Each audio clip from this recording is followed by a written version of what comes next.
So we're going to start by welcoming you, and thanks Yep. for taking the time to speak with us. And I guess we would start by having you introduce yourself and tell us a little bit about what you do. Sure. So JBB is the name, Jon Borg-Breen or Jonathan Borg-Breen.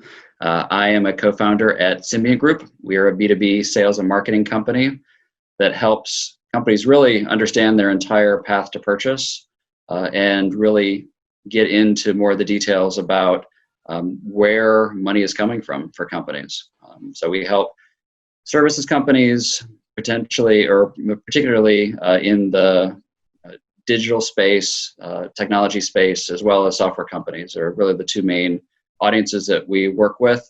And it really, depending upon the organization, depends upon if it's the sales team or the marketing team, or if that's really a merged organizational structure that we end up helping both of those organizations together. I'm always curious when people say you're a sales and marketing company. Yeah. How do you merge those two? Because I think traditionally those are two groups of people that just don't get along, right? Yeah, no, So you're exactly right, Patrick. No, and that's part of the reason we started Symbiont is that, I've been in the consulting business for the last 20 some odd years. And one of the biggest problems that we ran into was sales teams got their own metrics. They've got their own interests. They've got the focus that they want to just close business. Marketing is a little bit different. They're trying to build the brand, build the story. I think that they're getting more and more into, particularly with digital marketing, more into owning some of the sale. But yeah, it's a very hard process. And what we saw was that there is this gap. There's this miscommunication. There's disinformation that happens just because you've got sand piles that people are trying to build, and they want to look good in comparison, particularly to their peers. So for us, we really do have two parts of our business. We've got a marketing team. So think of campaign managers, demand management folks, writers, designers, analytics folks. And then we also have an inside sales team that works as a white label for our clients. So really trying to blend those two things together. What we see is that for most organizations, there is an over-index either on sales or marketing, and that's typically where we come in is in that particular area that's maybe got more authority to date, and trying to help round out and help companies really capture the value across both sales and marketing. So hopefully that makes some sense. yeah, absolutely. And so I'd be curious to learn a little bit more about the process of building your own company. So what are some key things that you guys did early on to help grow your company? First and foremost, we had everyone together. So sales and marketing people are dissimilar, but having them work just as craftsmen or as craftspeople together and really understanding where everyone fits was a really important piece. So really at that delivery standpoint, we were trying to make sure that those teams were really working together and really understood kind of motivation as well as how each could contribute. And then the first work that we did was with our own existing relationships. So lots of people that are in the services industry as well as the software companies that my partner and I have worked with. We reached out to them and said, hey, here's a problem that we've seen working with, I think it's about 120 of the Fortune 500, as well as small companies. We think we can help do a better job of streamlining the way that sales and marketing engages and creating better velocity for your sales growth based on that activity. So started with those relationships, and then from there have evolved into doing more across a series of sales channels. So everything from our own inside sales team. So since they're white labeled for our customers, when they're not working for our customers, we flip them just to be doing our own campaigns. And the marketing team is kind of in that same spot. So, most organizations, sales and marketing are pretty weak, or at least they're very constrained from a resource standpoint, especially for services organizations or agencies.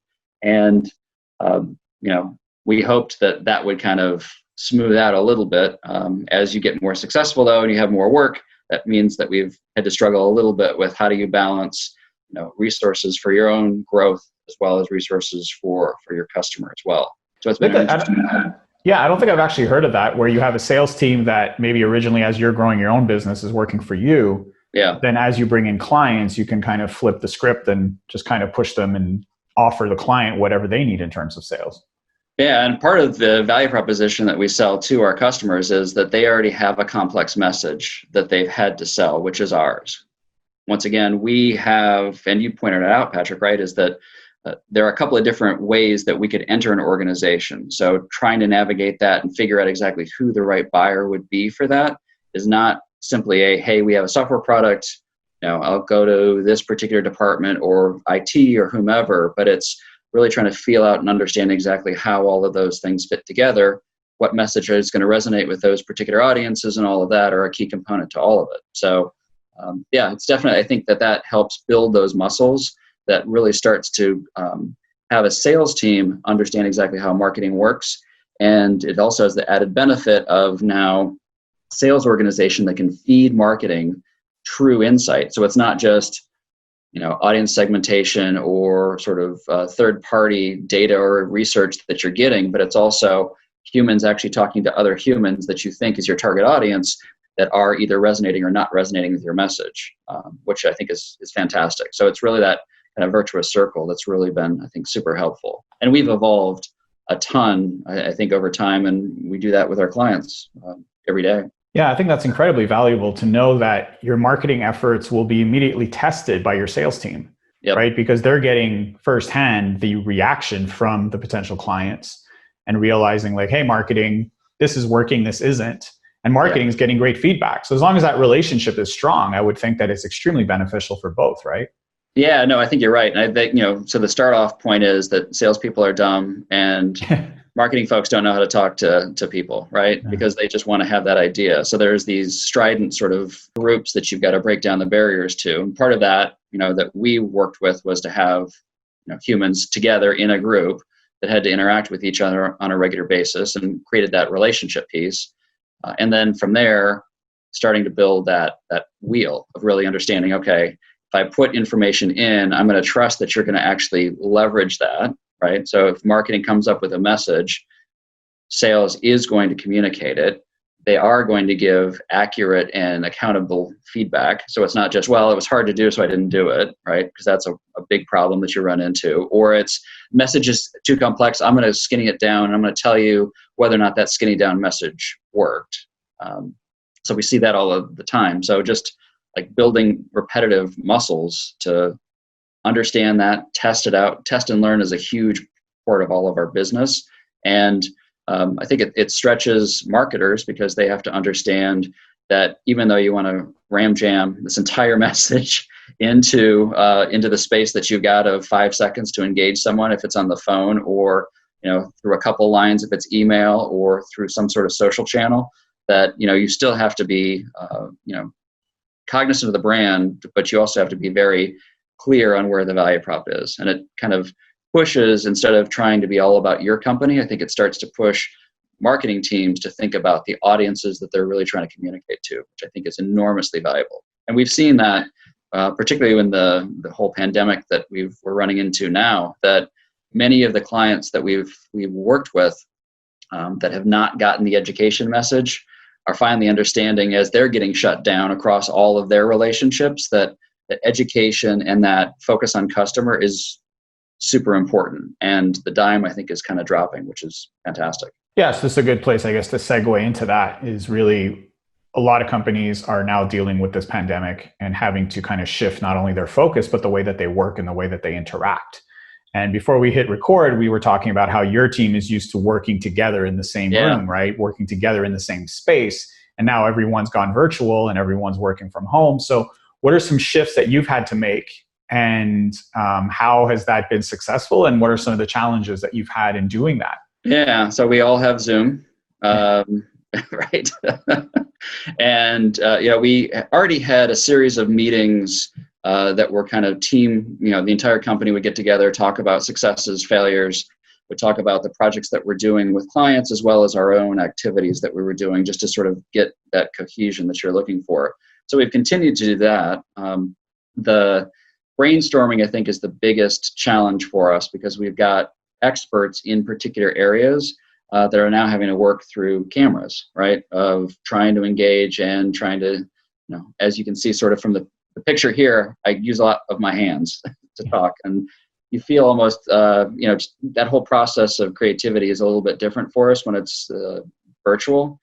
I think, we've tried different tools. We've tried a number of different ways to communicate. I think that just that constant progression of communication, and also I think giving people space, just because the pandemic is something that's hitting every single human differently. Just how they process it in their own lives, the complications. I think we talked, before we hit record about, families and how to engage with those. If you aren't used to remote or you are used to remote, those are very different.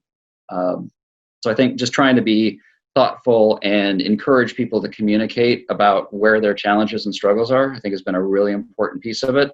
And we're fortunate that we've had the team we have for a couple of years now. So it's not like we were starting, to hire new people and then the pandemic hit. I really, for the folks that have had that situation, I feel terrible for them, because, it's so hard, I think, to get that culture and get that, interaction and camaraderie virtually. But, it's not impossible. And I think the tools that we've got today are much better than they were even a couple of years ago. Yeah, what you mentioned about culture, I think, is one that people sometimes underestimate, right? If you do have a new team of people who are still kind of figuring it out, this is probably one of the hardest things to do. Yeah. I know a lot of companies are struggling also with kind of keeping track of productivity, right? Like if someone's at home all day, how do I know that they're working all day? How do I know that they're doing their best work? Yeah. Right? And I think there's also the lack of communication between teams, the lack of communication between individuals. But the fact that you do have a team that's been together for a while, I think you've already established a culture, you've already established trust, That's which right. I think is incredibly important. And Yep. so you guys seem to have figured it out okay. Now, what are maybe some suggestions or some ways that you've helped your clients and guided them through this process? Yeah, so I think even for us, I think the thing that's been most impactful for us is to change our message a little bit. So we have done everything from talked about transformation, because sales and marketing, as we've talked about, is a pretty broad area. You even asked the question of, well, so I'm always interested when people say sales and marketing, what do they really mean? I think we've had to get sharper about the things that we can communicate. So we've switched over to focusing on specific campaigns for industries that are relevant, I think, to the time. So it's, how do you engage and interact with people as everything is changing? As on the sales side, the corporate phone numbers don't work necessarily anymore, especially if it's an old school company. There are more people that are online at home surfing, probably because they've got more access to information. They don't have all of those, 5-10 minute meetings that are used to end up being 30-minute meetings. There's not the drag in your whole day of all of those kind of lost hours of productivity or information that you can search out. So we've switched a little bit of that. So with our customers, it's been kind of the same thing, is to help them sort of re-understand that their digital presence, where we've kind of maybe not spent as much time on that to date, is something that's critical to do. So reevaluating the messaging, reevaluating positioning, reevaluating kind of the content that you're providing.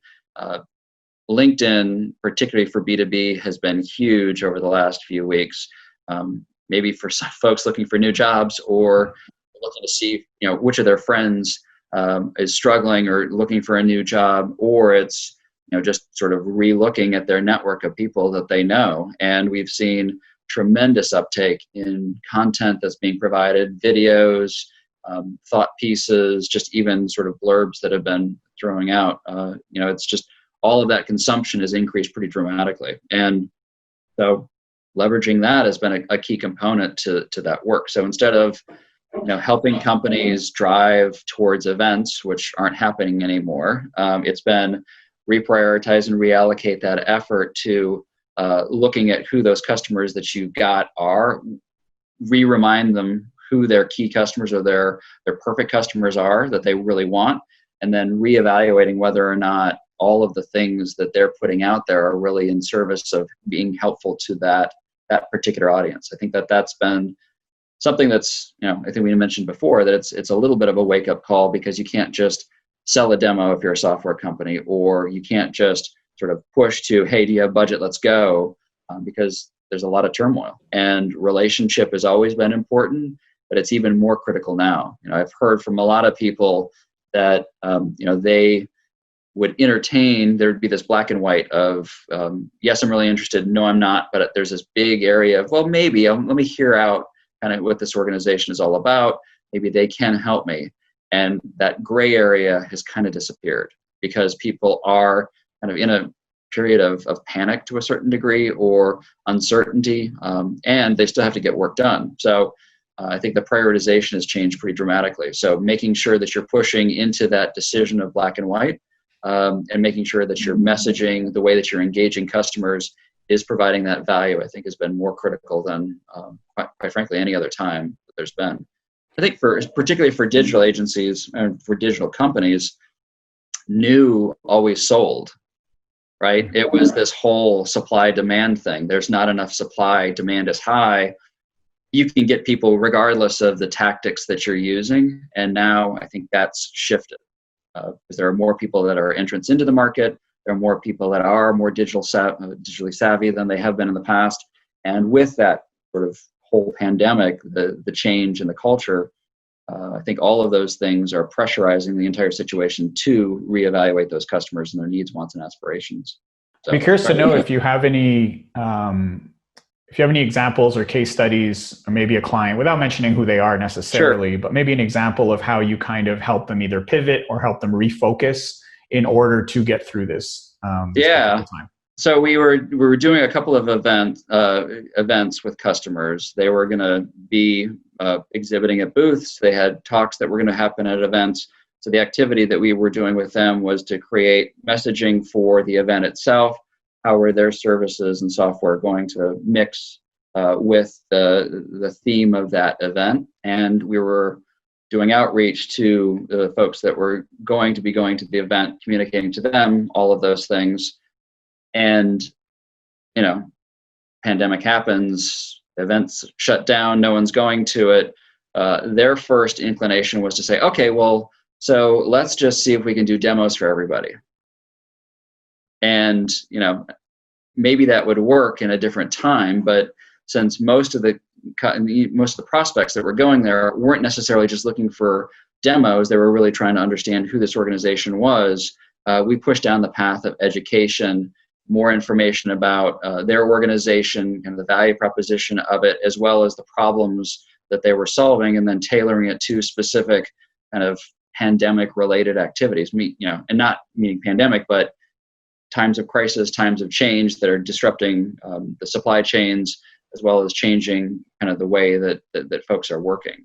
So change that to be more of a update of their service offerings and their software on their website, putting more case studies and more relevant information about how they've helped other organizations, and then disseminating that through social channels is what we started to do. And we've seen, still engagement with that, even though we kind of had to pivot pretty directly across the different channels that we had before. So I don't know if that's... Yeah, I think that's actually a really cool example, because I think what you're touching on is this idea that even, pandemic or no pandemic, we're moving towards a place where it's less important what you do. It's less important what you do and more why you do it. Yep. Right? The whole why, what, how concept, where, there was a time where your fancy demo would be enough and you'd get that sale. Right. Yep. But now people are like, hey, guess what? You have tons of competition right now. Yep. And so just showing me a demo of your software is not enough. I want to know, who are the people behind this company? Who am I going to be dealing with on a regular basis? Right. If we do have this relationship. So I think some companies are kind of, turning a bad into a good, right? Where you're kind of learning that the relationships that you're going to build through these are going to be long lasting relationships. What you touched on before about education.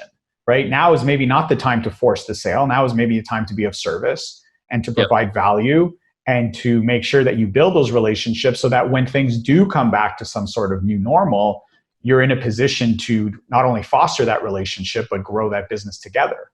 Right? Yeah, no, absolutely. I couldn't agree more, Patrick. I think that's exactly right. I think that there's still a challenge, though, of salespeople having numbers to sell, right? Quota to hit. So we've seen a lot of start and stop of that. So think in theory, educating, everyone wants to do that, right? And they even talk about themselves as being relationship-based companies, right? But when the pressure is on, do you stay that course? I think the other thing is that, sending out a note saying, we're here for you, right? Is that a relationship thing, or is that sound like a opportunistic gadfly that's trying to get into something that probably isn't the case, that they're going to really be able to be helpful? Yeah, absolutely. I think, and that's always going to be a part of marketing, right? Like, how genuine is your message? Do Yep. you really mean it, Authenticity or is are so you just key. putting it out there because that's what everyone else is doing, right? Right. Yeah. So what do you think's coming up? I mean, obviously it's a little difficult to speculate, but moving forward over the next few months for you guys, do you have Yeah. are things going to change? Are things going to have you found your rhythm right now? Yeah. And I don't know if we found rhythm, but I would say that we have closed new business in May. April, at least for us, was a pretty fluid month. We had stuff that was in the top of our funnel of things that we wanted to do. There were clients that we were doing existing work with. Some of that stopped, some of it pivoted, as I'd mentioned. But May has definitely been significantly better. So all of the things that we were hoping were going to sort of come to fruition in March and April are starting to come in now. What we've also seen is that the deals or the work that we're doing is the same work. It's just that there's smaller bites that are being bought kind of in succession because no one really knows what's going on. So trying to make sure that you're providing value through each of the different things that you're supposed to do for your customers, and then these breakpoints that we're putting in to just have those conversations and giving them a little bit more control is something that we've seen we've just had to do. So even some of the website redesign work that we've done, that's even been broken up into chunks, or new campaigns that we're doing for new companies. It's the first iteration of the campaign. It's not kind of multiple campaigns that we would typically do. So that's working. I would say that we're definitely seeing that message of needing to focus more on channels that you haven't before resonating with organizations. And I think the pressure is on for lots of companies because they've stopped and they've tried to assess and really understand what's happening, how it's going to work. They've frozen budgets. The downside is that if your customers haven't frozen their budgets, or your competitors are still going after people, when a checkered flag goes or the white flag goes up and you're off to the races again, there's definitely a concern that you'll be behind. And I think that some of our clients have really gotten that message, and they've been trying to figure out the things that'll get them ready to be ready when their prospects are there, or their existing customers when they're ready to expand things. But some of them are just, I think that they're still in analysis paralysis and trying to figure out what is it doing to them as much as it is what it's doing to the company or it's doing to their prospects. So I think it's a mess. Yeah, absolutely. But I do think in some cases, if you can obviously afford to, better to try and fail than to not try at all. Yeah. Right. Like you said, analysis paralysis, where you're just kind of sitting there waiting to see what happens. Well, guess what? When things do ramp up, you want to already be in some sort of movement, or else you're just going to be starting from nothing. Yeah. And there are definitely software companies, particularly, that have a great retained customer base. They don't really want to do any kind of net new stuff just because they want to hold off. They've taken this opportunity to maybe even pivot the offerings that they have, which that makes sense to me. But you're right. I think that whole test and learn and test and either succeed or fail, I think these are critical aspects. And there's still stuff you can learn. Yeah.